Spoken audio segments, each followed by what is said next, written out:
తెలంగాణకు బీజేపీ గాడిద గుడ్డిచ్చిందన్న రేవంత్ రెడ్డి వ్యాఖ్యలకి కౌంటర్ ఇచ్చారు కేంద్ర మంత్రి కిషన్ రెడ్డి. తెలంగాణకు కేంద్రం 9 లక్షల కోట్లిస్తే రేవంత్ రెడ్డికి గాడిద గుడ్డులా కనిపిస్తోందంటూ ఫైర్ అయ్యారు. బయ్యారం ఉక్కు కర్మాగారం మనం అడిగితే మోడీ మనకు గాడిద గుడ్డిచ్చిండు.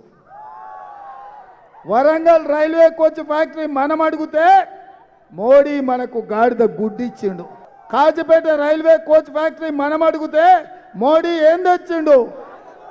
ఐటీఐఆర్ కారిడార్ మనం అడిగితే మోడీ ఏం తెచ్చిండు. పెద్ద గాడిద గుడ్డిచ్చిన మోడీకి బీజేపీలకు కర్రు కాల్చి వాత పెట్టాలనా లేదా? నీకు 9 లక్షల కోట్లు గాడిద గుడ్డులాగా అనిపిస్తున్నాయి. పేదవాళ్ళందరికీ 5 కేజీల బియ్యం వస్తే రేవంత్ రెడ్డి గాడిద గుడ్డులాగా అనిపిస్తుంది. తెలంగాణలో యూరియా పరిశ్రమ తీసుకొస్తే ఆయన గాడిద గుడ్డులాగా అనిపిస్తుంది. నువ్వేం చేసామని అడుగుతా ఉన్నాను.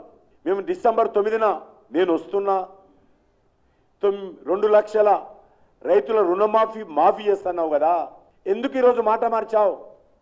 ఎందుకు ఇవ్వలేకపోయావు? ఎందుకు ఈరోజు రేవంత్ రెడ్డి గాడిద గుడ్డు ఈరోజు రైతులను ఎత్తున పెట్టాడు? ఆయన అది రేవంత్ రెడ్డి గుడ్డ గాడిద గుడ్డ ఆయన చెప్పుకోవాలి.